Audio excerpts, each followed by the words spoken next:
Buenos días, chicos, ¿cómo están? Buen día. Buenos días, Lisa. ¿Cómo me copian? Bien, Lisa. Ok, tenemos entonces el audio perfectamente. Vamos a ir admitiendo todos. Bien. Por favor, como de costumbre, no olviden registrarse en el chat para ejercer el control de asistencia. No está muy fuerte el volumen del micrófono, ¿no, chicos? No, doctor, está bien. No, doctor, buen día. Buen día, gracias. Buen día. Bien, esperando y dándoles unos segundos a los compañeros que faltan conectarse.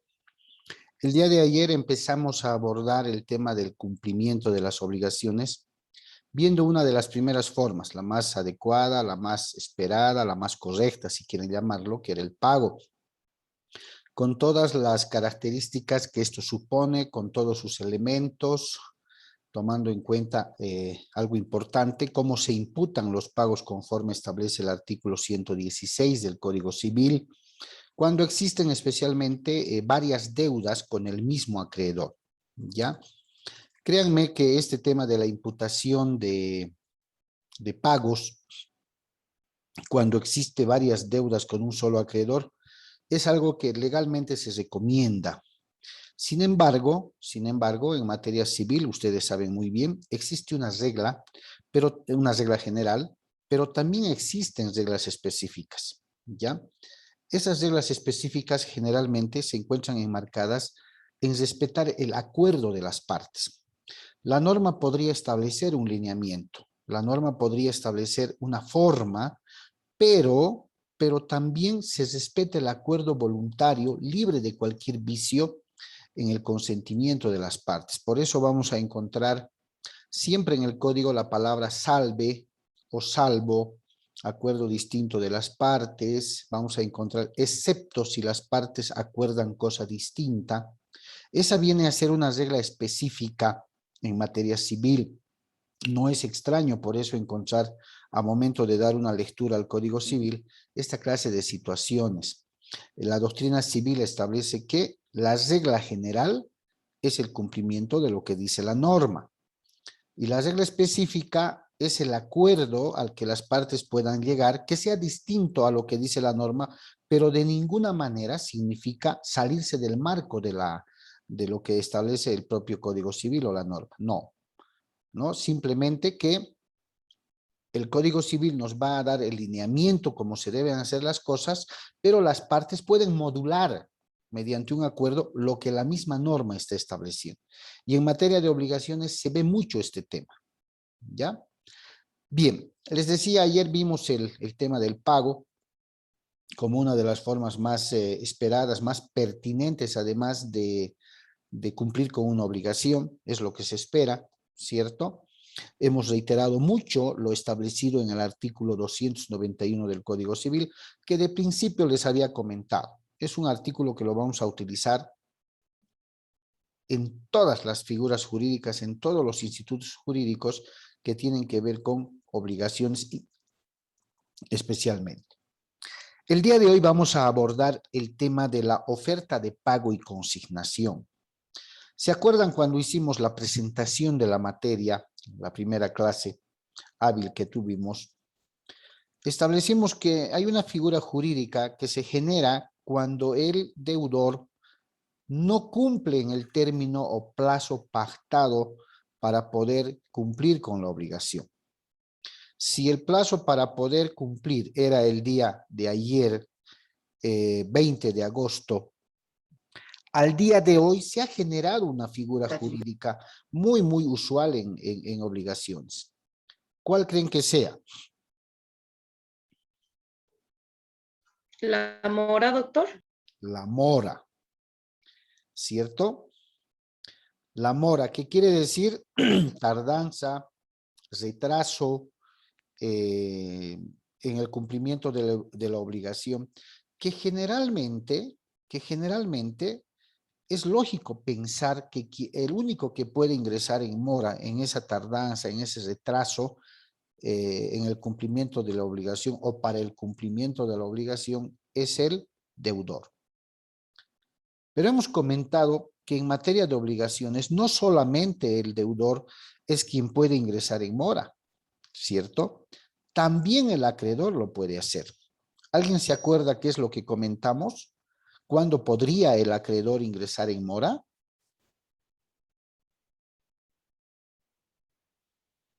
Cuando él mismo no hace la entrega del dinero o de lo que está por dar al deudor.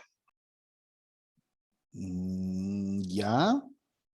Judith, Cuando vence el plazo, Alicia. vence el plazo. A ver, Judith levantó la mano, adelante. Licenciada, ahora que me acuerdo dijimos que cuando al que le tienen que pagar, digamos, evade al deudor no queriéndole cobrar por alguna razón y le dice que me vas Ya, a muchas pagar gracias. nomás o si no, en el momento que le tengo que pagar y todo, no viene a recoger su dinero. Ya, muchas gracias, Judith. Sí, ambos criterios son correctos, pero desde el punto de vista del retraso, de la mora, de la tardanza, vamos a entender que estando en el tema de cumplimiento de la obligación, vamos a entender que ya la obligación se ha constituido, ¿cierto? Ya la obligación existe. Fíjense que cuando vimos ayer el tema del pago, uno de los elementos específicos para hablar de cumplimiento y de pagar es la existencia de una deuda, de una obligación, ¿cierto? No podríamos hablar de deuda ni de pagar si es que acaso no se ha generado, no existe o no se ha constituido una obligación, ¿cierto?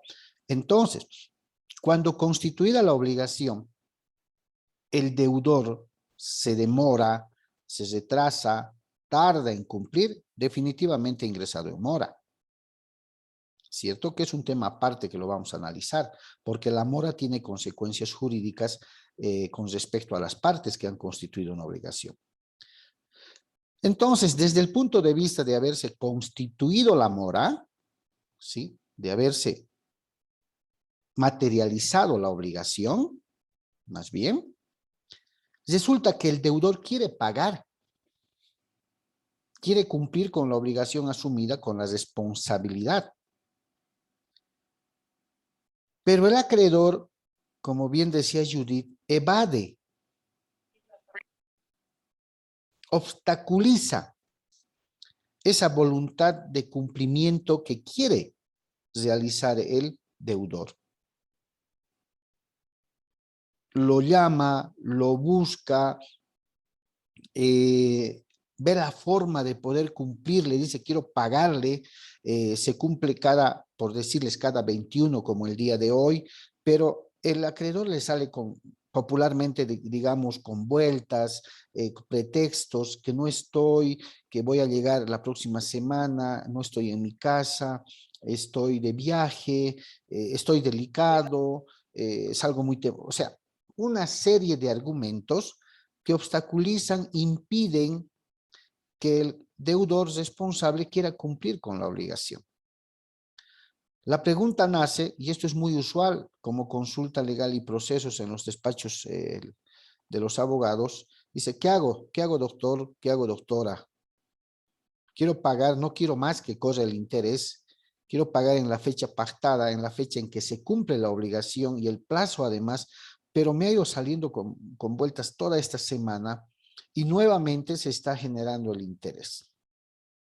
O por alguna otra circunstancia, ¿no? Quiero devolver, quiero cumplir, porque voy a salir de viaje, no voy a estar acá y lo que menos quiero es que se siga generando réditos por una obligación que quiero cumplir. Entonces, la norma civil establece una figura jurídica, un instituto jurídico que se llama la oferta de pago y de la consignación. Así está escrito. Muchos lo dicen, muchos lo llaman oferta de pago y consignación de pago. A ver, el pago por consignación desde un punto de vista de ya conceptualizando, y voy a empezar a compartir nuestro material de apoyo. Aquí estamos. Bien.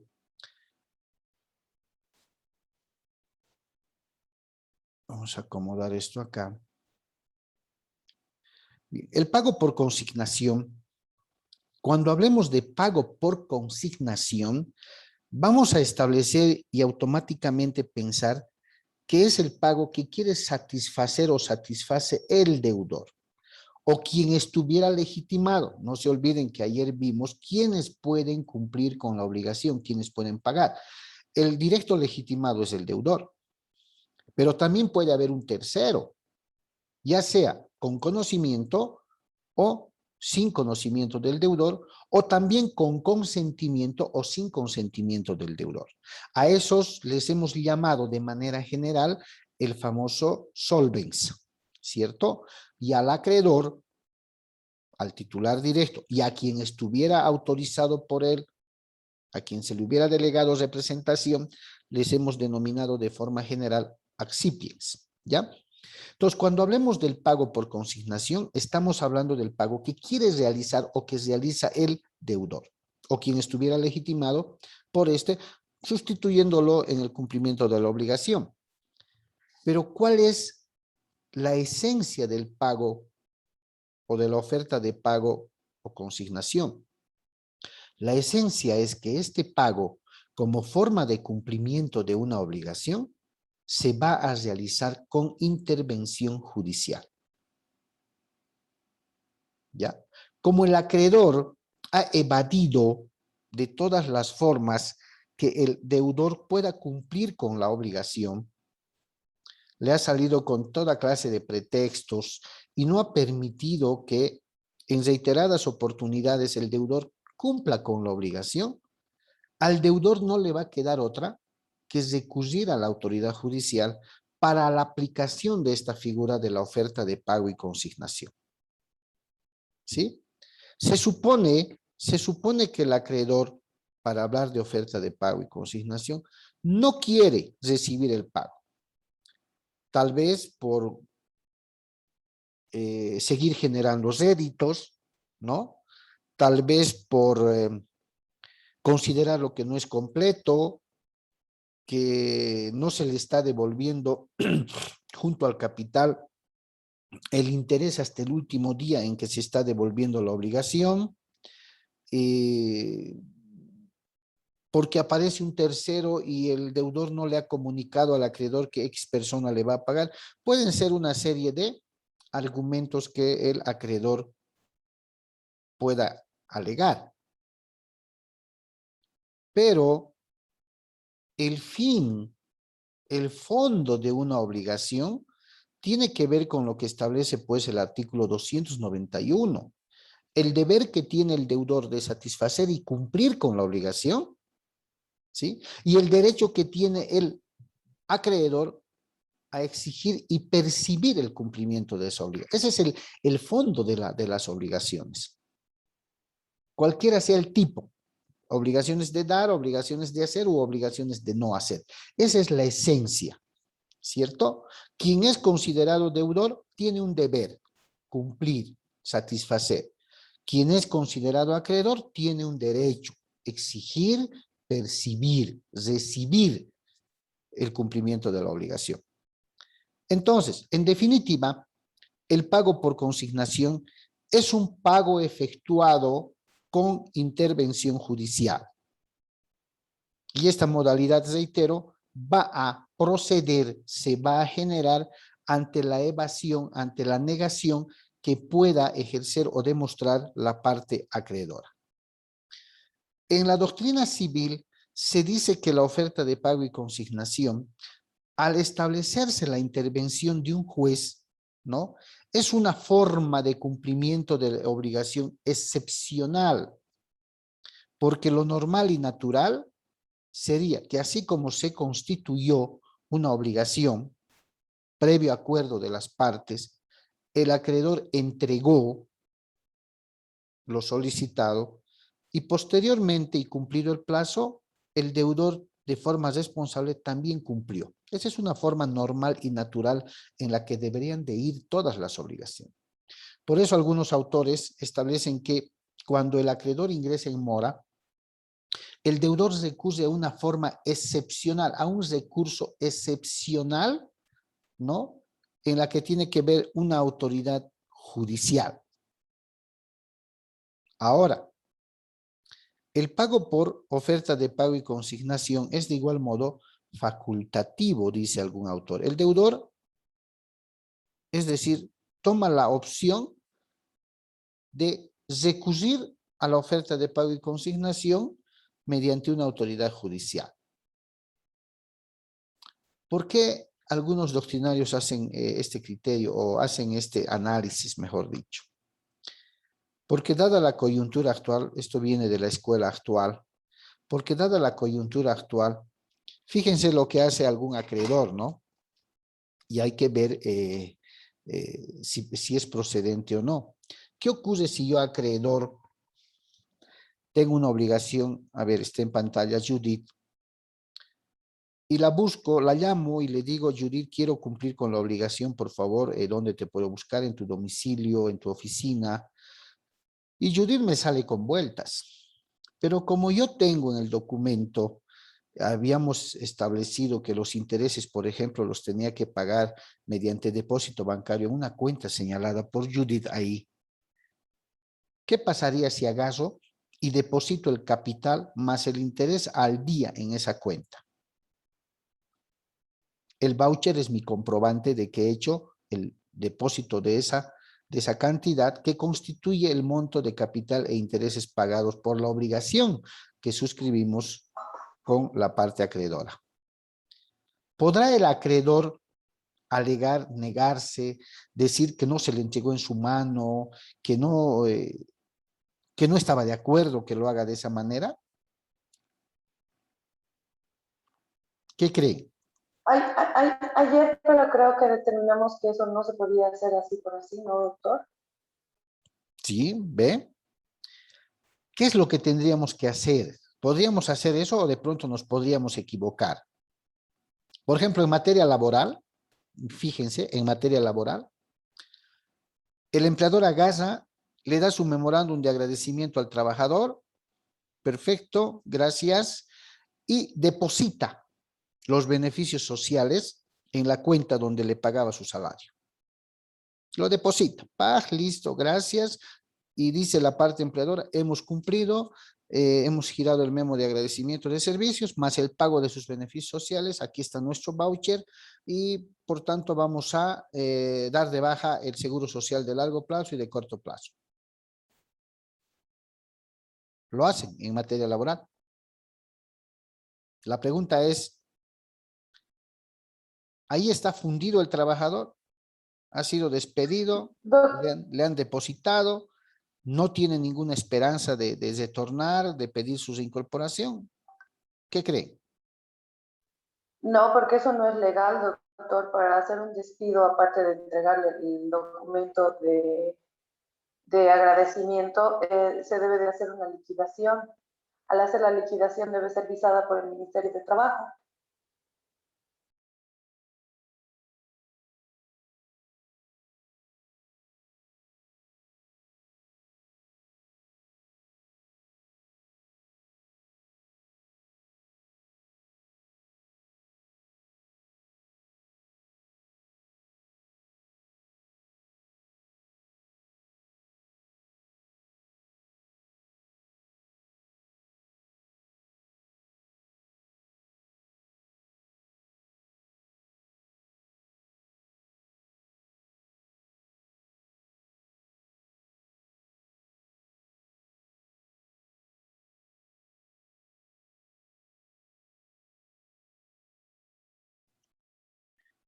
Bien, perdón chicos, una llamada de urgencia. Bien, sí.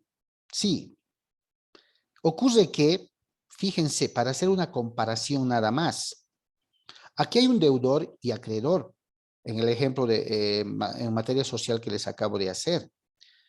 Supuestamente, el empleador toma la decisión de fracturar la relación laboral, despide, pero tiene la obligación legal de pagar los beneficios sociales, ¿cierto?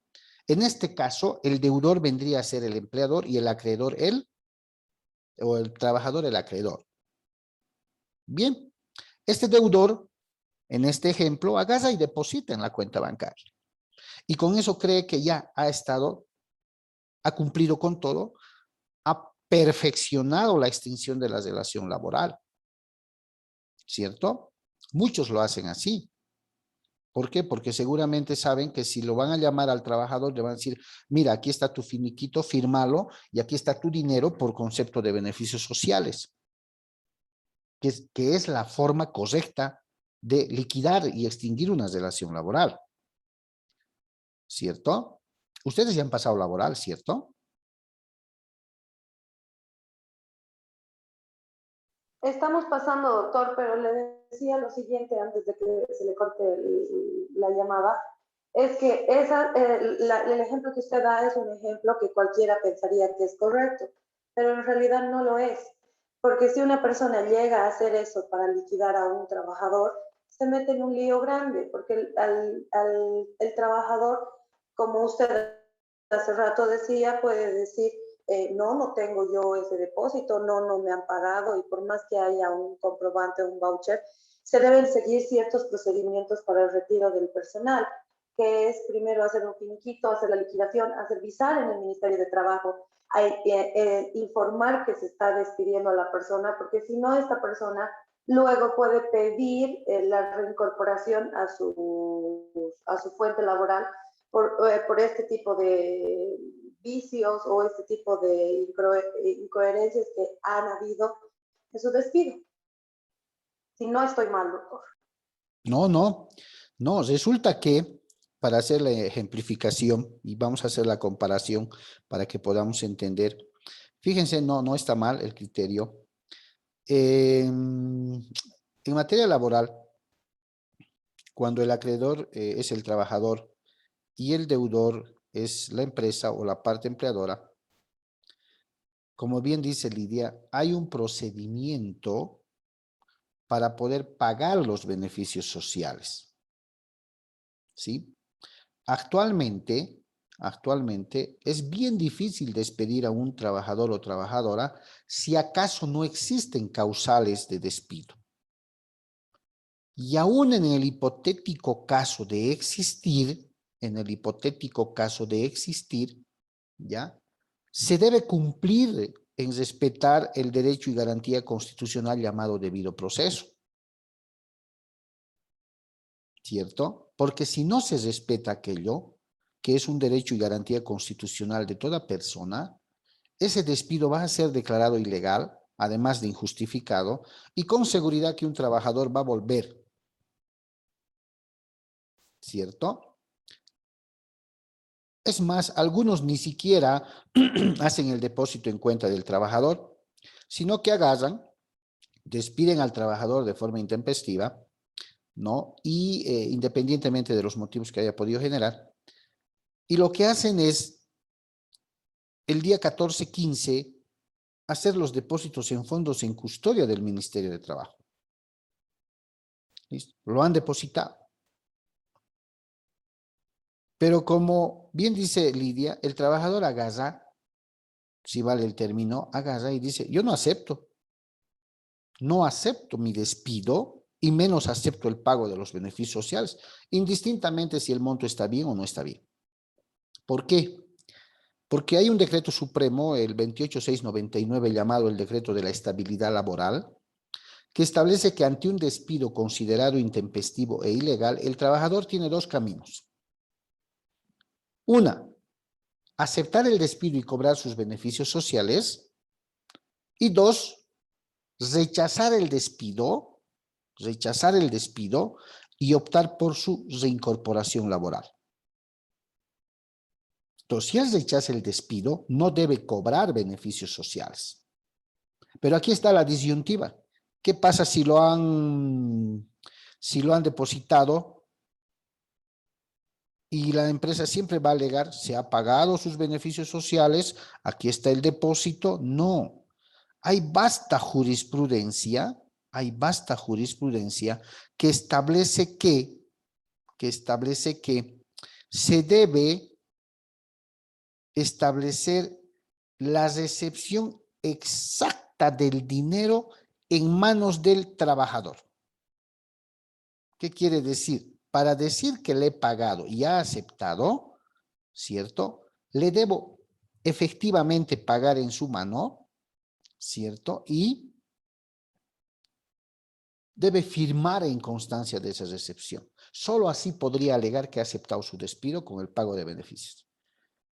Después no. ¿Por qué? Porque ese pago, en el tema que estamos tratando, no estaría justificado con el consentimiento del trabajador. Lo mismo podría pasar en el ámbito civil si el deudor agarra y en el afán de cumplir agarra y dice, lo he depositado. Listo, estoy liberado. No. ¿Por qué no estaría liberado de la deuda si el deudor deposita en la cuenta del acreedor el capital más el interés al día?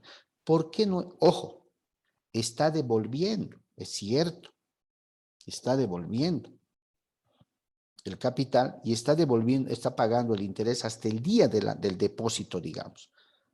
Uno de los efectos que vimos ayer del pago, uno de los efectos jurídicos, no solamente era el cumplimiento, el deber cumplido, ¿no?, de la prestación debida, sino también la liberación de la obligación frente al deudor, pero también la liberación de la garantía.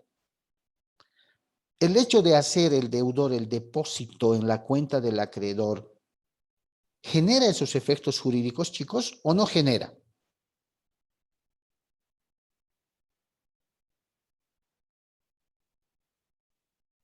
¿Qué creen? ¿Se liberan las garantías? ¿Se libera la obligación de la obligación al deudor?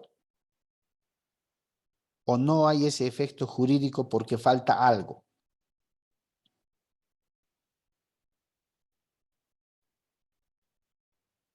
¿Qué creen? Lo que ustedes crean.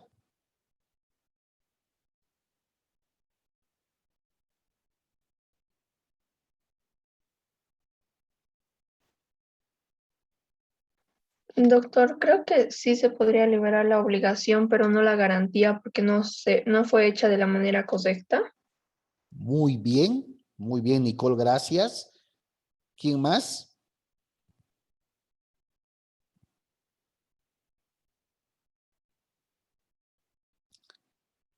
Siendo las obligaciones fuente de los contratos, cuando nosotros pactamos una obligación entre deudor y acreedor, se facciona un documento, ¿cierto?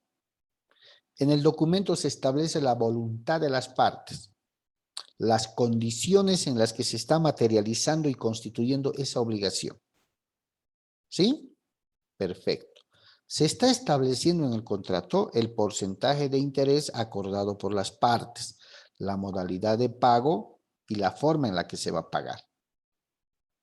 Se está estableciendo en el contrato de qué manera el deudor, ¿sí?, frente a esa obligación, la está respaldando o garantizando. Perfecto. ¿Cierto? Perfecto. Si el deudor va y deposita lógicamente, ¿de qué otra formalidad requiere para generar el efecto jurídico de liberación?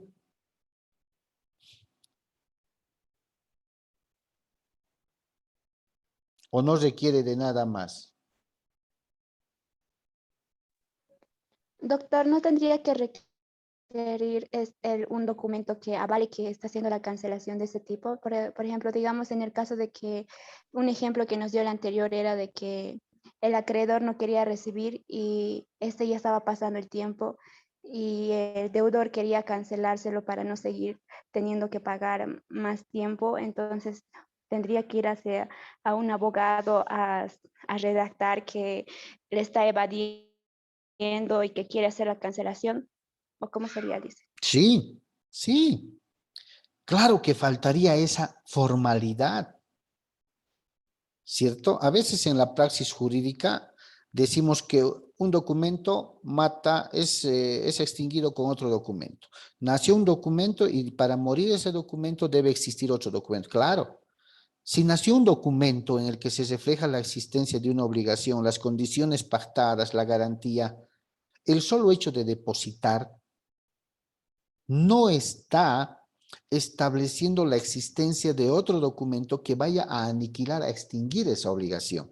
Y ese documento que falta, pues, es, así como firmaron las dos partes, también deben firmar el documento de cancelación de la obligación, el documento de cumplimiento de la obligación.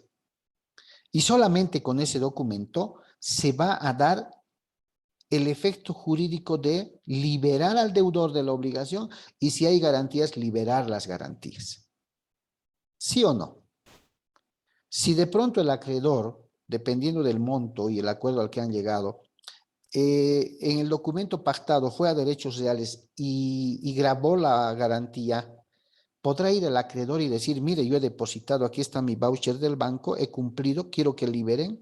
No, no va a poder, porque le van a exigir dónde está el documento de cancelación o cumplimiento de la obligación. Entonces, para no ingresar en esa controversia, se presenta el Instituto Jurídico de la Oferta de Pago y Consignación.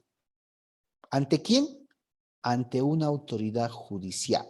Por eso es que la diapositiva que ustedes ven dice, oferta de pago y consignación, es la liberación coactiva del deudor que funciona cuando esté, dice, deseoso de poner fin al vínculo jurídico que lo somete patrimonialmente a su acreedor, encuentra obstáculos que impiden o imposibilitan la realización de un pago normal o natural.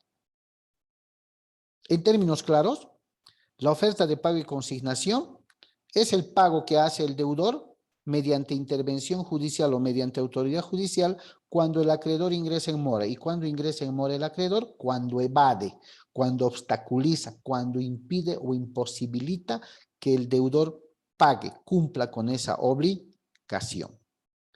El interés del deudor, fíjense, es liberarse de la obligación y liberar lógicamente su garantía si es que hay. ¿Cuál es la justificación?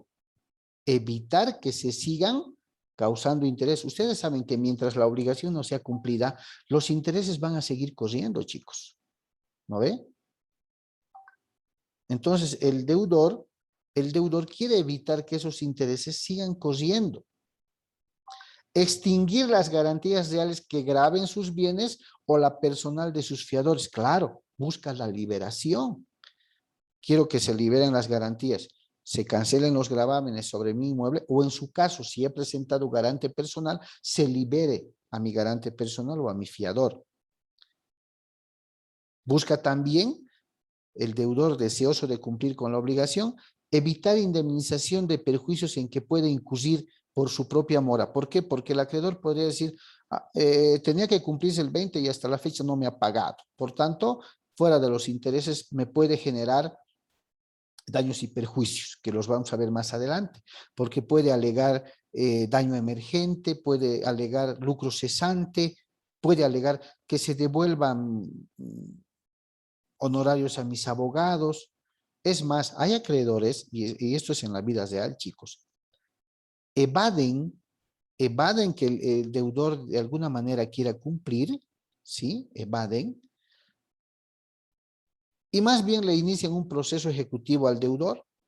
¿Para qué? Para generar estos daños y perjuicios, pago de honorarios. Por eso es que cuando tenemos la prueba, ahí funcionan las cartas notariadas. Si las llamadas no han sido atendidas o todo ha sido verbal, los abogados recomendamos, enviaremos una carta notariada de que queremos pagar, de que vamos a hacer un depósito, díganos la cuenta, autorice a alguien a recibir, para poder constatar, para hacer constar de que el deudor se ha movido, ha tratado de hacer todas las diligencias para poder cumplir. ¿Por qué quiere cumplir? Porque quiere evitar todo lo que ustedes ven en pantalla, ¿cierto? Entonces hay que tener mucho cuidado en establecer todos los antecedentes de cómo se ha generado la obligación, preguntarle al deudor qué medidas ha tomado, qué diligencias ha realizado, buscándolo, qué es lo que le ha dicho y qué elementos probatorios tenemos, porque no es ir solamente al juez, chicos, en esta figura y decirle, lo he llamado tal día, tal fecha, señor juez, lo he buscado en su domicilio que está ubicado en tal parte y no me ha atendido. Ustedes saben que para cualquier proceso, ¿sí? Cualquier contingencia judicial, tenemos que tener pruebas. Entonces tenemos que generarlas, ¿no? Las cartas notariadas por excelencia son un elemento vital porque van a demostrar que en 2 o 3 oportunidades el deudor ha hecho lo imposible por poder cumplir con el acreedor y éste ha puesto una serie de argumentos, ¿cierto? La consignación, dice, es un depósito que el deudor, autorizado por un tribunal o autoridad judicial, hace de la cosa o de la suma que él debe entre las manos de un tercero. ¿Cuándo va a proceder la oferta de pago y consignación? ¿Cuándo va a proceder? Fíjense. Negativa del acreedor. Es decir, el acreedor evade, el acreedor obstaculiza, el acreedor impide que el deudor pueda cumplir con la obligación, que es el tipo más, que son los motivos más típicos para poder generar una oferta de pago y consignación. Esta negativa del acreedor, como les vuelvo a reiterar, debe ser respaldada, chicos. Debe ser demostrada con prueba por el deudor que va a acudir ante el juez. ¿Ya? Puede de pronto ir a buscarlo al domicilio, va solo, le dicen que no está, que no puede, que está, qué sé yo, cualquier motivo, pero va a ser la palabra de él contra la de la otra parte. Entonces, a veces se recomienda que vayan acompañados para generar testigos. Los testigos son un elemento probatorio, ¿cierto? Son un elemento probatorio. En su caso, puede darse una primera visita. Si vamos a, por estrategia, proyectar que lo más seguro es que lleguemos a una oferta de pago y consignación con intervención judicial, entonces empezamos a fraccionar las famosas cartas de cobranza que pueden ser notariadas o no, pero lo más recomendable es que sean notariadas y así generamos prueba. Entonces, debe haber, ¿no?, documentalmente respaldada la prueba de negativa del acreedor. Segunda causal para la procedencia. Que todas las diligencias, los esfuerzos, las actuaciones, los movimientos que haya podido hacer el deudor, ¿sí?, sean corroboradas también en lugares, en tiempos, con fechas. Y eso se lo hace con el documento. No hay mucho problema. 3. Ausencia del acreedor. Ha viajado. No había estado en el país por distintos motivos, ¿cierto? No había estado en el país. Entonces, ¿a quién le pago? Y no ha dejado a un representante, no ha dejado a una persona autorizada. ¿A quién le pago? Otra causal que puede generar la oferta de pago y consignación es que el acreedor, perdiéndose, como decimos, no lo puedo ubicar, nunca está, nadie me da razón, nadie me dice si viajó, no viajó, y eso me genera la incertidumbre de saber de pronto si está vivo o no está vivo. ¿A quién le pago? Tendré que pensar en sus herederos, ¿cierto? Entonces, ese tipo de causales generan la procedencia de la oferta de pago y consignación. A ver, vamos a continuar. Denme 2 segundos, chicos, que estamos llegando a la conclusión de la primera sesión y en 2 segundos les paso el nuevo link, ¿ok?